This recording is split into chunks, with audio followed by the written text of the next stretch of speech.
താമരശ്ശേരി താലൂക്ക് ആശുപത്രിയിലെ ഡോക്ടർ വിപിന് തലയ്ക്ക് വെട്ടുകിട്ടിയിരിക്കുകയാണ്.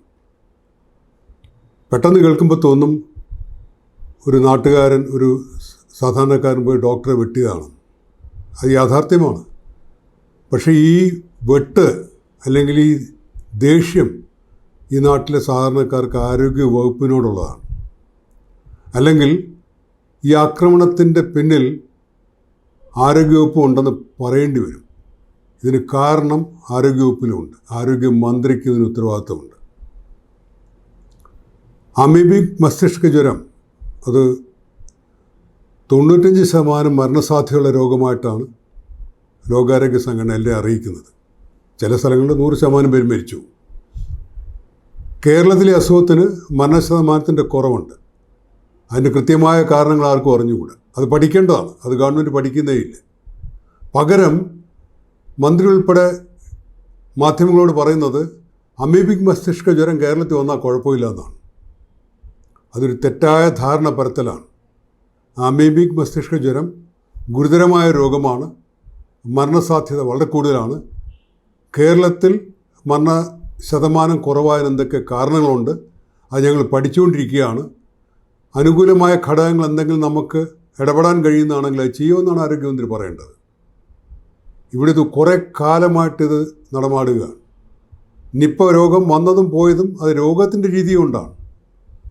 അത് കണ്ടുപിടിച്ചത് തന്നെ ഇവിടുത്തെ ഒരു സ്വകാര്യ ആശുപത്രി ഡോക്ടറാണ്, സർക്കാർ ഡോക്ടറൊന്നുമല്ല. അതിനുള്ള ചികിത്സ കുറച്ച് പേർ കൊടുക്കാൻ പറ്റിയത് ഇവിടുത്തെ ആരോഗ്യ സംവിധാനങ്ങളുള്ളതുകൊണ്ടാണ്. അത് ഏതെങ്കിലും ഒരു മന്ത്രി കൊണ്ടുവന്നതല്ല. ദശാബ്ദങ്ങളായിട്ട് കേരളത്തിൽ വളർന്നതാണ്. സർക്കാർ മേഖലയിലും സ്വകാര്യ മേഖലയിലും ഒരുപാട് മന്ത്രിമാർ ഇവിടെ ഉണ്ടായിരുന്നു. മന്ത്രിമാരൊന്നുമല്ല ആശുപത്രി നന്നാക്കുന്നത്. മന്ത്രിമാരില്ലാത്ത ഗവർണർ ഭരണകാലത്തും കേരളത്തിലെ ആശുപത്രികൾ ഒന്നും പൂട്ടിപ്പോയില്ല, ഇവിടെ പ്രവർത്തിക്കുകയായിരുന്നു. ചില പോളിസി തീരുമാനങ്ങളിൽ മന്ത്രിമാർക്ക് ചില താല്പര്യങ്ങളെടുക്കാം. അല്ല, ഒരു മന്ത്രി വരുമ്പോൾ ഒരു അസുഖം മാറുകയോ നിപ്പ മന്ത്രിയെ പേടിച്ചോടിയെന്നാണ് പറയുന്നത്. എന്നാൽ പിന്നെ ഈ മന്ത്രി ലോകത്ത് മുഴുവനുള്ള ക്ഷയരോഗമുണ്ട്, അതിനങ്ങ് ഓടിച്ചു കളയട്ടെ. ഇന്ത്യയിലാണ് ലോകത്തേക്ക് ഏറ്റവും കൂടുതൽ ക്ഷയരോഗം. അപ്പോൾ അശാസ്ത്രീയമായ കാര്യങ്ങൾ അവനവൻ്റെ PR വർക്കിനായിട്ട് ആരോഗ്യവകുപ്പിലെ സംഭവങ്ങൾ ഉപയോഗിച്ച് ജനങ്ങളിൽ തെറ്റിദ്ധാരണ വരുത്തുകയാണ്. കേരളത്തിലെ ജനങ്ങളെപ്പറ്റി ലോകത്തുള്ള മതിപ്പെന്ന് പറഞ്ഞാൽ വിദ്യാസമ്പന്നരാണ്, സ്ത്രീകൾക്ക് വിദ്യാഭ്യാസം കൂടുതലാണ്, അതുകൊണ്ട് ആരോഗ്യ അവബോധമുണ്ട്. ഇത് കാരണം കേരളത്തിൽ ആരോഗ്യരംഗം മെച്ചമാണ്. 100 വർഷമായിട്ടെങ്കിലും രേഖപ്പെടുത്തപ്പെട്ട കാര്യമാണ്. കേരള മോഡൽ തന്നെ 1970 തൊട്ടേ രേഖപ്പെടുത്തപ്പെട്ടതാണ്, 70കൾ തൊട്ട്. അതിന് കാരണം ഇവിടുത്തെ ജനങ്ങളാണ്, ശുചിത്വമുള്ള ജനങ്ങളാണ്, പറഞ്ഞാൽ കേൾക്കുന്ന ജനങ്ങളാണ്, ഇവിടുത്തെ ആരോഗ്യ സംവിധാനങ്ങളാണ്. ഡോക്ടർമാരും നഴ്സുമാരും ഉൾപ്പെടെയുള്ള 10,000-കണക്കിന് ആരോഗ്യ പ്രവർത്തകരുടെ ശ്രമഫലമായിട്ടാണ് കേരളത്തിൽ ആരോഗ്യം മെച്ചപ്പെടുന്നത്. ഏതെങ്കിലും ഒരു മന്ത്രി വരുമ്പോൾ പണ്ടേ നല്ല കാര്യമായിരുന്നു, തുടർച്ചയായി വരുമ്പോൾ നല്ല കാര്യത്തിന് അവാർഡ് കിട്ടുകയോ ചിലപ്പോൾ പിടിച്ചു വാങ്ങിക്കുകയോ ചോദിച്ചു വാങ്ങിക്കുകയൊക്കെ ചെയ്യാറുണ്ട്. ഇത് കഴിഞ്ഞിട്ട് പറയും ഞാൻ വന്നപ്പോൾ എല്ലാം കേരളം ശരിയായെന്ന്.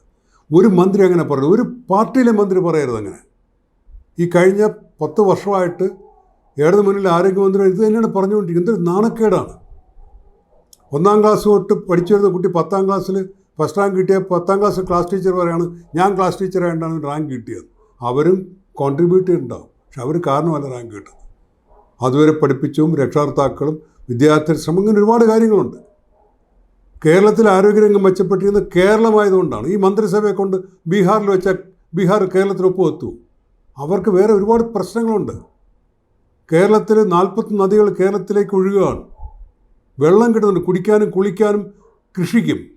ഇതില്ലാത്ത രാജസ്ഥാനിൽ നമ്മളെക്കാൾ പിന്നിലാണെന്ന് പറഞ്ഞ കാര്യമുണ്ടോ? ഈ മന്ത്രിമാരെ കൊണ്ട് രാജസ്ഥാനിൽ വെച്ച് രാജസ്ഥാൻ ശരിയാവും. അപ്പോൾ തെറ്റായ പ്രചരണങ്ങൾ മന്ത്രിമാരെ അവസാനിപ്പിക്കണം. കേരളത്തിലെ ജനങ്ങളോട് മറ്റ് ജനങ്ങൾക്ക് ബഹുമാനമുള്ളത്, അല്ലെങ്കിൽ ലോകാരോഗ്യ സംഘടന പോലുള്ള പ്രസ്ഥാനങ്ങൾ ബഹുമാനമുള്ളത് കേരളത്തിൽ ജനങ്ങളുടെ മെച്ചമാണ്. മെച്ചപ്പെട്ട ജനങ്ങളാണ് ഇവിടെ. അവർക്ക് ക്രെഡിറ്റ് കൊടുക്കുന്നതിന് പകരം ഏതെങ്കിലും ഒരു ദിവസം വരുമ്പോഴും പോകുമ്പോഴൊക്കെ സ്വന്തം പേരിൽ സിനിമയെടുത്ത് ആരോഗ്യ രംഗത്തെ മുഴുവൻ തെറ്റിദ്ധരിപ്പിക്കുകയാണ്. ജനങ്ങൾ തെറ്റിദ്ധരിപ്പിക്കുകയാണ്. അശാസ്ത്രീയമായ കാര്യങ്ങൾ പ്രചരിപ്പിക്കുകയാണ്. അത് അവസാനിപ്പിച്ചേ പറ്റുള്ളൂ. ഏത് വീട്ടിൽ മരണം ഉണ്ടായാലും ദുഃഖകരമാണ്. എൻ്റെ വീട്ടിൽ മരണം ഉണ്ടായാലും എനിക്കും സഹിക്കാൻ കഴിയില്ല. ആശുപത്രികളിൽ എല്ലാ മനുഷ്യരും വരുന്ന സ്ഥലങ്ങളാണ്. അവിടെ സമാധാനശീലമുള്ളവൻ വരും, അക്രമകാരികളായിട്ടുള്ളവർ വരും, വിഭ്രാന്തിയിലുള്ളവർ വരും. അതുകൊണ്ടാണ് ആശുപത്രികളിൽ ആക്രമണങ്ങൾ ഉണ്ടാകുന്നത്. യുവ ഡോക്ടറായിരുന്ന വന്ദനാദാസ് മരിച്ചപ്പോൾ സർക്കാർ ഒരുപാട് കാര്യങ്ങൾ എല്ലാം ശരിയാക്കാമെന്നാണ് പറഞ്ഞത്. ഒന്നും നടന്നിട്ടില്ല. വലിയ ആശുപത്രികളിൽ പോലീസ് എയ്ഡ് പോസ്റ്റ് ഉണ്ട്, വേണമെന്നുണ്ട്. ഇന്ന് അവിടെ ഉണ്ടായിരുന്നു എയ്ഡ് പോസ്റ്റ്, പോലീസുകാരുണ്ടായിരുന്നു. എന്ത് സംഭവിക്കാമെന്ന് ജനങ്ങൾ, എല്ലാത്തരം ജനങ്ങളും വരുന്ന ഒരു സ്ഥലത്താണ് ആശുപത്രി. അവിടെ വരുന്നവരെ പരിശോധിക്കുക, രോഗപരിശോധന നടത്തുക, ചികിത്സിക്കുക എന്നുള്ളത് മാത്രമേ ഡോക്ടർമാർക്കും നഴ്സുമാർക്കും ചെയ്യാൻ കഴിയുള്ളൂ. അവിടെ വരുന്ന എത്തരക്കാരാണ്, അവൻ്റെ മാനസികാവസ്ഥ എന്താണ് അളക്കാൻ പറ്റുമോ? ഒരു അക്രമം ഉണ്ടായിക്കഴിഞ്ഞാൽ തുടക്കത്തിൽ തടയാനായിട്ട് പോലീസ് വേണ്ടേ, സെക്യൂരിറ്റി സംവിധാനങ്ങൾ വേണ്ടേ? ഇവിടെ ഇലക്ഷന് തലേദിവസം വരെ റോഡിൽ നടന്നിരുന്ന മുഖ്യമന്ത്രിയാണ് ഇപ്പോൾ ഡസൻ കണക്ക് കാറുകളുടെ അകമ്പടിയോടെ പോകുന്നത്. എന്തിനാണ് അത്രയും കാറുകളുടെ അകമ്പടി? അദ്ദേഹത്തിൻ്റെ വാഹനം വല്ലതും ആരുടെങ്കിലും പുറത്ത് മുട്ടിയാലുള്ള പ്രശ്നങ്ങൾ മാത്രമേ ഉള്ളൂ. ആശുപത്രി എങ്ങനെയാണോ? അസുഖമുള്ളവനാണ് വരുന്നത്. ആരും ടൂറിസത്തിന് വരുന്നതല്ല ആശുപത്രി. വിഷമിച്ച് വരുന്നവൻ, അസ്വസ്ഥനായവൻ, അസുഖമുള്ളവൻ, പരിക്കുള്ളവൻ, അപകടാവസ്ഥയുള്ളവർ, മരണത്തോട് മല്ലിടുന്നവരൊക്കെയാണ് ആശുപത്രി വരുന്നത്. അവരുടെ ബന്ധുക്കൾ അസ്വസ്ഥരായിരിക്കും. അവർക്ക് എപ്പോൾ വേണമെങ്കിലും നിയന്ത്രണം വിട്ടുപോകാവുന്ന സാഹചര്യങ്ങളുണ്ട്. അവരെയും കുറ്റം പറഞ്ഞിട്ട് കാര്യമില്ല. ആരും ആശുപത്രി ആക്രമിക്കാമെന്ന് പറഞ്ഞ് തിരിക്കുന്നവരല്ല. അവർക്ക് പിന്നിൽ അവരുടേതായ ശാരീരികവും മാനസികവും സാമൂഹികവുമൊക്കെ കാരണങ്ങളുണ്ടാവും. അത് തടയാനായിട്ടാണ് പോലീസ് ആശുപത്രിയിൽ വേണ്ടത്. പോലീസ് സ്റ്റേഷനുകൾ ഉണ്ടാക്കിയിരിക്കുന്നതാണ് നാട്ടിൽ ക്രമസമാധാന പ്രശ്നം ഉണ്ടാകുന്ന ഉറപ്പുള്ളത് കൊണ്ടാണ്. അതുപോലെ സ്ഥലമാണ് ആശുപത്രി. അവിടെ പോലീസ് വേണം. അല്ലാതെ ഒരു കാരണമില്ലാതെ മന്ത്രിമാരെ മുന്നേയും പിന്നെയും പോലീസിനായിട്ട് പായിച്ചിട്ട് എന്ത് നേടാനായിട്ടാണ്? ഈ മന്ത്രിസ്ഥാനം കഴിയുമ്പോൾ അവർക്ക് ഏതെങ്കിലും പോലീസ് വേണം? റോഡ് നടക്കേണ്ടവരല്ലേ? അപകടം സാധ്യതയുള്ള, ആക്രമണ സാധ്യതയുള്ള സ്ഥലത്താണ് പോലീസ് വേണ്ടത്. അതിവിടെ ലംഘിക്കപ്പെട്ടിരിക്കുകയാണ്. ഇന്നത്തെ സംഭവത്തിൽ ഡോക്ടർ വിപിന് ആക്രമണം ഉണ്ടായതിന് സർക്കാരിന് ഉത്തരവാദിത്തമുണ്ട്, ആരോഗ്യവകുപ്പിന് കൃത്യമായ ഉത്തരവാദിത്തമുണ്ട്, ആരോഗ്യമന്ത്രിക്ക് ഉത്തരവാദിത്തമുണ്ട്. തെറ്റായ പ്രചരണങ്ങൾ നടത്തരുത്. എല്ലാ സർക്കാരുകളും കാര്യങ്ങൾ ചെയ്യും. നല്ല കാര്യം ചെയ്യാനാണ് സർക്കാർ ഉണ്ടാകുന്നത്. സകല അബദ്ധങ്ങളും കള്ളത്തരങ്ങളും കാണിച്ചിട്ട് അത് മറച്ചു വയ്ക്കുകയും കേരളത്തിൽ മാത്രം എന്തോ വലിയ കാര്യം നടക്കുന്നു, അത് ഞങ്ങളുടെ മന്ത്രിയുടെ കാരണം, മന്ത്രിസഭയുടെ കാരണം. ഇതൊരു നാണക്കേടാണിത്. ഇങ്ങനെ പ്രചരിപ്പിക്കുമ്പോൾ ജനം തെറ്റിദ്ധരിച്ചു പോകും. മസ്തിഷ്ക ജ്വരം വന്നു കഴിഞ്ഞാൽ, അമീബി മസ്തിഷ്ക ജ്വരം വന്നു കഴിഞ്ഞാൽ കേരളത്തിൽ പേടിക്കേണ്ടെന്ന് ജനം വിചാരിച്ചു വെച്ചിരിക്കുക. അത് ജനങ്ങളുടെ കുറ്റമല്ലത്.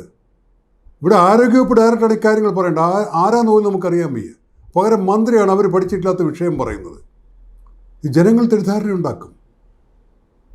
ഞാൻ നേരത്തെ പറഞ്ഞു, ഇത് ടൂറിസത്തിന് വരുന്ന സ്ഥലമല്ല ആശുപത്രി. ജനം ഏറ്റവും, അത് ഞാനായാലും നിങ്ങളായാലും ഏറ്റവും വിഷമഘട്ടത്തിൽ പോകുന്ന സ്ഥലമാണ് ആശുപത്രി. കയ്യിൽ പണം ഉണ്ടാകില്ല. സർക്കാർ ആശുപത്രിയാണ്, സ്വകാര്യ ആശുപത്രിയിലും കയ്യിൽ പണം വേണം ചികിത്സയ്ക്ക്. സ്വകാര്യ ആശുപത്രി പോയാൽ എല്ലാത്തിനും പൈസ കൊടുക്കണം, സർക്കാർ ആശുപത്രി പോയാൽ എല്ലാം വെളിയിൽ നിന്ന് വാങ്ങിച്ചു കൊടുക്കണം. അപ്പോൾ ഈ സാഹചര്യത്തിൽ നിൽക്കുന്ന മനുഷ്യൻ അസ്വസ്ഥനാണ്. അവർ എങ്ങനെ പ്രവർത്തിക്കുമെന്ന് നമുക്ക് പറയാൻ പറ്റില്ല. ഇതിൽ ആരായിരിക്കും ആക്രമിക്കാൻ വരുന്നത്?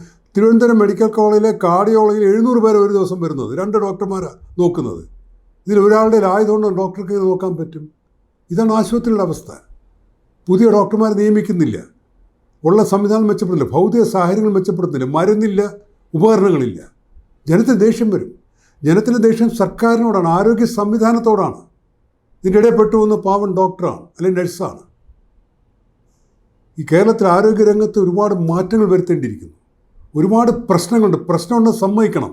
സിസ്റ്റം തകരാറെന്ന് എനിക്ക് അറിയാതെ ആരോഗ്യമന്ത്രി പറഞ്ഞു പോയതാണ്. സിസ്റ്റം പൂർണ്ണ തകരാറിലാണ്. അത് പരിഹരിക്കാൻ 4 കൊല്ലമായിട്ട് ആരോഗ്യമന്ത്രിക്കോ 9 കൊല്ലമായിട്ട് ഇടത് മുന്നണി ഗവൺമെൻറ്റുകൾക്കോ പറ്റിയിട്ടില്ല.